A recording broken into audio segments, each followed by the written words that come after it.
Hello दोस्तों, आज हम फिर आपके लिए एक कहानी लेकर आए हैं। आज की कहानी उस लड़की की है जो सिर्फ पैसों को ही महत्व देती है। तो चलिए कहानी को शुरू करते हैं। एक शहर में एक पति पत्नी रहते हैं और आज दोनों बहुत खुश हैं। अपने प्रमोशन की खुशी में आज राहुल अपनी पत्नी को शहर के सबसे महंगे रेस्टोरेंट में डिनर के लिए ले जाता है। दोनों आज बहुत खुश हैं क्योंकि राहुल की सैलरी आज 1 लाख महीना हो गई है। आज राहुल की पत्नी स्वाति की खुशी का कोई ठिकाना नहीं है। आज उसको ऐसा लग रहा है जैसे उसका कोई पुराना सपना पूरा हो गया हो। यही तो चाहिए था उसको। आखिर हमेशा से उसने पैसों को ही महत्व जो दिया है।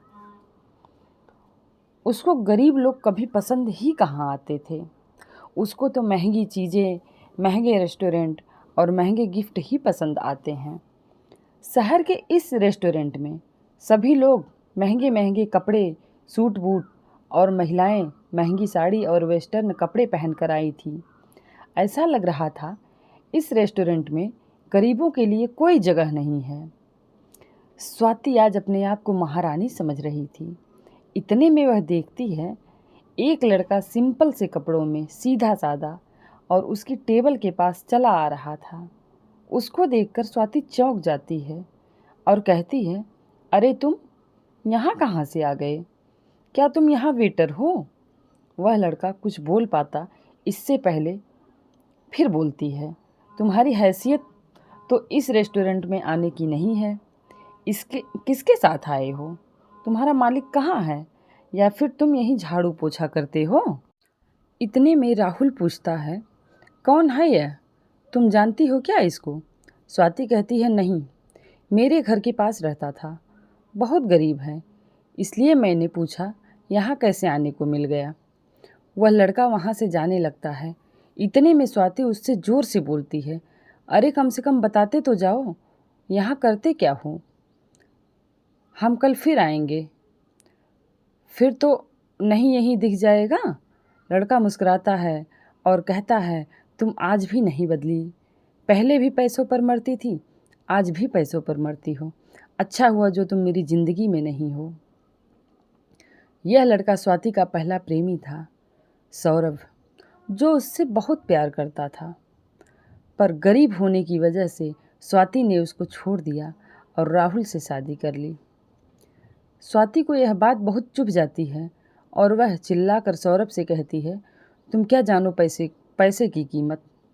तुमने तो कभी देखे ही नहीं। तुम हमेशा गरीबी में रहे हो और हमेशा गरीबी में ही रहोगे। जिसके पास पैसा नहीं होता है उसके पास कुछ भी नहीं रहता। खैर छोड़ो, तुम जैसे भिखारी से पैसों की क्या बात करूं। इस रेस्टोरेंट में तुम जल्दी जाओ, मेरा वक्त बर्बाद मत करो। यह बात सुनकर सौरभ बाहर जाने लगता है। इतने में उस रेस्टोरेंट का मैनेजर आकर स्वाति से कहता है, आप प्लीज़ इस रेस्टोरेंट से बाहर निकल जाएं। आप यहाँ पर खाना नहीं खा सकते। क्यों नहीं खा सकते? हमारे पास पैसे हैं, फ्री में खाने थोड़ी आए हैं। तुम्हारी हिम्मत कैसे हुई यह कहने की? हो कौन तुम? स्वाति चिल्ला के मैनेजर से बोलती है। होटल मैनेजर स्वाति से बोलता है, प्लीज़ हम आपसे रिक्वेस्ट कर रहे हैं, आप यहाँ से चले जाएं। अब आप यहाँ खाना नहीं खा सकते। देखते ही देखते कुछ बाउंसर उस टेबल के पास आ जाते हैं। ऐसा लग रहा था अगर अब स्वाति फिर चिल्लाती है तो दोनों को बाउंसर बाहर फेंक देंगे। इतने में सौरभ मैनेजर से कहता है, अरे इस सब की कोई ज़रूरत नहीं है, इनको शांति से खाना खाने दो और उसके बाद इन दोनों से बिल मत लेना। और हाँ, यह ध्यान रहे अगली बार यह दोनों यहाँ नहीं आने चाहिए। स्वाति यह देखकर चौंक जाती है। वह मैनेजर सौरभ की बात इतनी आसानी से कैसे मान लेता है? वह आश्चर्यचकित होकर मैनेजर से कहती है, कौन है यह आदमी जिसकी बात तुमने इतनी आसानी से मान ली? मैम, आपको नहीं पता यह कौन है? आप जहाँ खाना खा रही हैं उस टेबल के मालिक को नहीं जानती? वह तो शुक्र है कि सर बहुत कम गुस्से वाले हैं, नहीं तो आज आप दोनों को बाहर करवा दिया होता। क्या?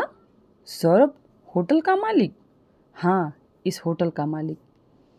पर यह कैसे? यह तो बहुत गरीब था। सुना तो मैंने भी है कि सर पहले बहुत गरीब थे, पर उन्होंने अपनी मेहनत और लगन से 4 साल में 300 करोड़ की कंपनी खड़ी की है। उनका यह अकेला होटल नहीं है, उनके 10 होटल और इस शहर में हैं। पर सर हैं बहुत ही सिंपल, ना किसी की बात की अकड़, ना किसी बात का घमंड। सुना है सर को किसी लड़की से बेइंतहा प्यार हुआ था, और वह लड़की सर को सिर्फ इसलिए छोड़कर चली गई थी कि उनके पास पैसे नहीं थे।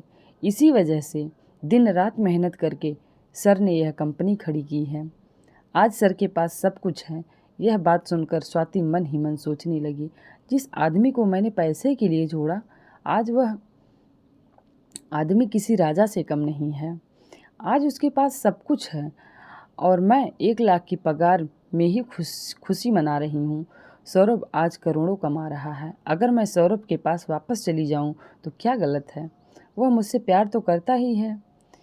मेरा तो हर सपना पूरा हो जाएगा। हीरे के गहने पहनूंगी और बड़ी बड़ी कारों में घूमेंगे। शाम के समय स्वाति बिना कुछ सोचे समझे सौरभ के पास जाती है और अपनी गलती की माफ़ी मांगने लगती है। मुझसे बहुत बड़ी गलती हो गई। मैंने तुम्हारे प्यार को नहीं समझा। आज मुझे एहसास हुआ कि मैं तुमसे कितना प्यार करती हूँ और तुम्हारा प्यार कितना सच्चा है। सौरभ, मैं अपने पति के साथ बिल्कुल खुश नहीं हूँ।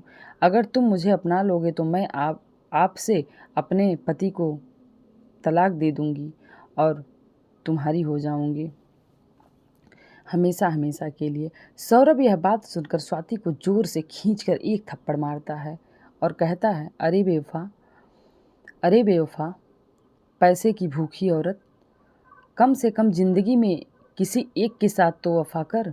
कल तूने मुझे पैसों के लिए छोड़ा था और आज सिर्फ पैसों के लिए तुझे मुझ में प्यार दिख रहा है। जब मैं सिंपल कपड़े पहने तेरे सामने आया तो तूने फिर मेरा मजाक उड़ाया। अगर तुझसे मुझे प्यार था तो पहले ही अच्छे से बात करती। मुझे तो वेटर समझकर गाली दी तूने। स्वाति जोर जोर से रोने लगी और कहती है, मुझे माफ़ कर दो, मुझे माफ़ कर दो। मैं तुम्हारे बिना नहीं जी सकती। प्लीज़ अपना लो मुझे, प्लीज़ अपना लो मुझे। सौरभ स्वाति से कहता है, याद है तुमको? मैं भी उस दिन तुम्हारे सामने ऐसे ही रो रहा था, अपने प्यार की दलीलें दे रहा था। मुझे इस बात का दुख कम है कि तुम मेरी ज़िंदगी में नहीं हो, और इस बात का दुख ज़्यादा था कि तुम सिर्फ पैसों की भूखी हो। मैंने ऐसी बेवफा लड़की से प्यार किया जिसकी सोच इतनी गंदी है। भगवान का शुक्र है उस वक्त मेरे पास पैसे नहीं थे, नहीं तो तुम्हारा यह घिनौना रूप मैं कभी नहीं देख पाता। अब मेरे घर से निकल जाओ, नहीं तो मैं धक्के मार कर बाहर फिकवा दूंगा और तुम्हारे पति को तुम्हारी सारी सच्चाई बता दूंगा। यह सुनकर स्वाति रो रो कर वहाँ से चली जाती है और दोबारा कभी मुड़कर नहीं देखती। दोस्तों, आपको बेवफा की लव स्टोरी कैसी लगी? कमेंट ज़रूर करिएगा। और हाँ, आप लोग सब्सक्राइब नहीं करते, प्लीज़ सब्सक्राइब करें। Thank you.